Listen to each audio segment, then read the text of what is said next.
जय Hind dear learners. इस video में हम सॉल्व करेंगे क्लास 5 मैथ्स हेड एक्सरसाइज 9.2। तो भाई क्वेश्चन नंबर 1 देखिए, find the area of the following rectangles और स्क्वायर्स। रेक्टेंगल्स की मैग्नीट्यूड्स और स्क्वायर की भी मैग्नीट्यूड दी गई है। तो देखिए भाई, आपको पता है रेक्टेंगल की 4 साइड्स होते हैं और स्क्वायर की भी 4 साइड्स होते हैं, लेकिन रेक्टेंगल और स्क्वायर में डिफरेंस ये है कि रेक्टेंगल की दोनों अपोजिट साइड्स बराबर होते हैं और स्क्वायर की चारों साइड्स बराबर होते हैं, चारों साइड्स बराबर। और रेक्टेंगल ये है, इसकी ये जो अपोजिट साइड्स है बराबर है और ये जो अपोजिट साइड्स है ये दोनों अपोजिट साइड्स बराबर है। तो लंबा साइड को हम लेंथ कहते हैं और छोटा साइड को हम ब्रेथ कहते हैं, ठीक है। और इसके केस में चारों साइड्स जबकि बराबर है तो इसके केस में हम सिर्फ साइड कहते हैं या फिर इन शॉर्ट एस कहते हैं, ठीक है। और इसके लिए एल फॉर लेंथ और बी फॉर ब्रेथ, ठीक है। अब भाई रेक्टेंगल के एरिया निकलना है तो एरिया की फॉर्मूला क्या है? लास्ट एक्सरसाइज में आपने देखे थे कि लेंथ इनटू ब्रेथ, लेंथ और ब्रेथ दोनों का अगर हम इनटू कर देना तो एरिया आ जाएगी, ठीक है।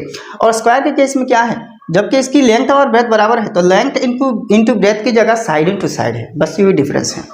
तो आप ए नंबर क्वेश्चन देखिए, लेंथ 3 सेंटीमीटर और ब्रेथ 5 सेंटीमीटर। तो यहाँ given length of rectangle 3 cm, breadth of rectangle is equal to 5 cm. Therefore area of rectangle is equal to length into breadth.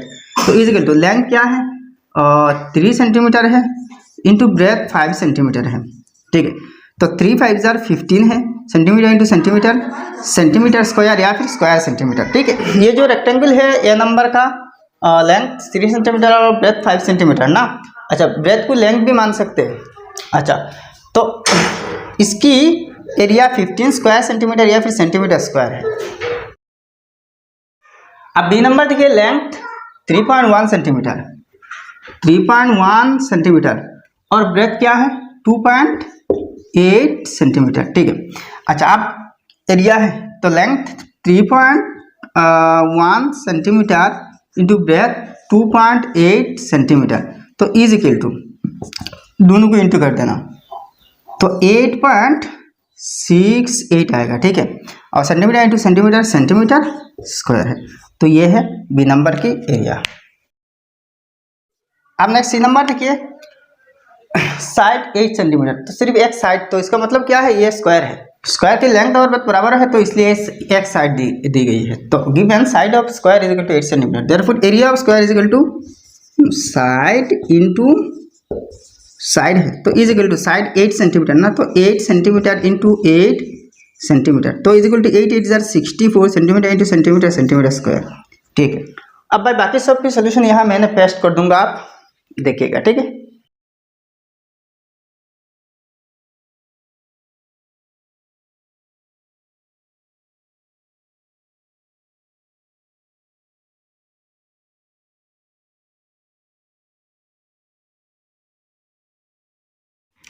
अब नेक्स्ट 2 नंबर देखिए, find the measures of the side of a square if its area is A number 36 square centimetre, square centimetre मतलब centimetre square, B number 49 square centimetre, C number 64 square centimetre और D number 144 square centimetre, ठीक है।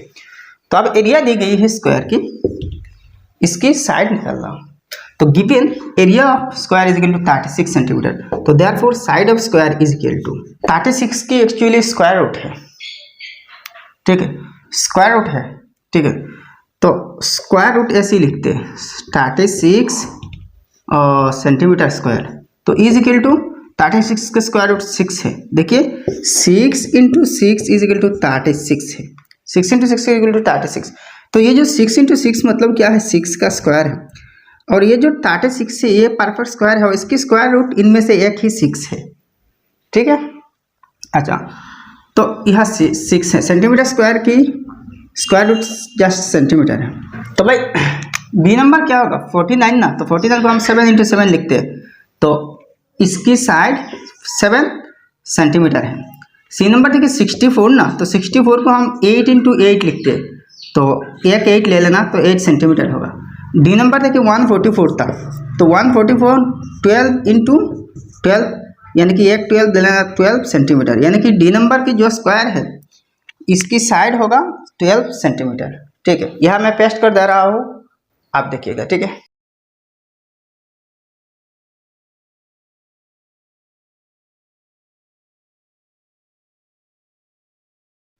अब next 3 number question देखिए, what will be the area of a bed उस length is 4.7 metre and breadth is 3.2 metre. तो किसी एक bed है, बेड तो आपको पता है ना, तो इस बेड की लेंथ 4.7 मीटर है और ब्रेथ यानी कि वाइड 3.2 मीटर है।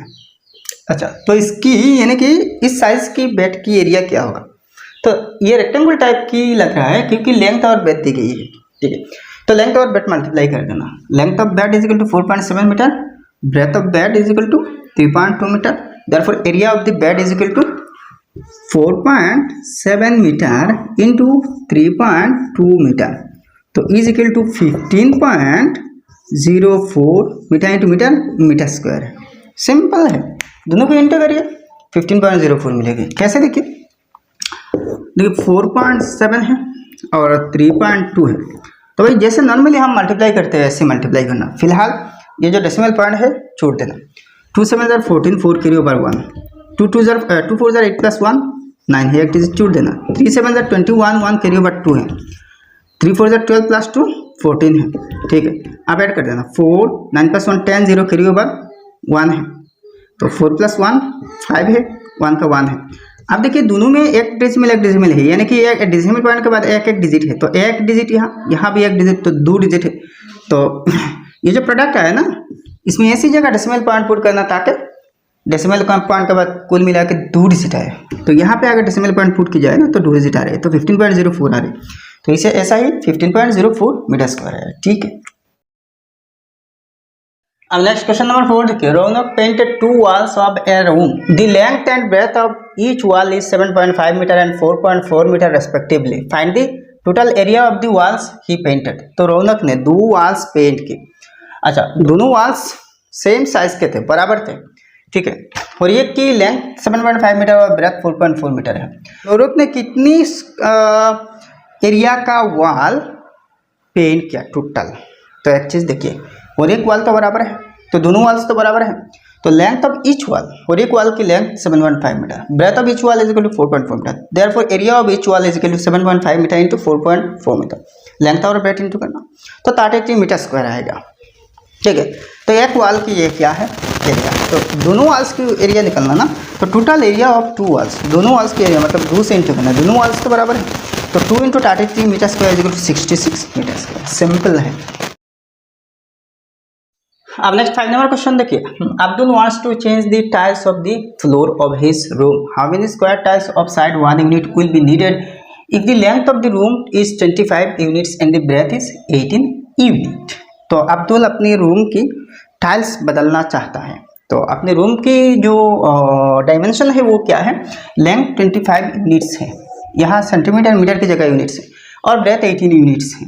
और जो टाइल्स लगाना चाहता है ना वो तो स्क्वायर शेप की है, ऐसी स्क्वायर शेप की है, यानी कि स्टाइल की चारों साइज बराबर है और 1 यूनिट करके है। कितनी यूनिट? 1 यूनिट करके है, ठीक है। 1 यूनिट स्टाइल की साइड की लेंथ है।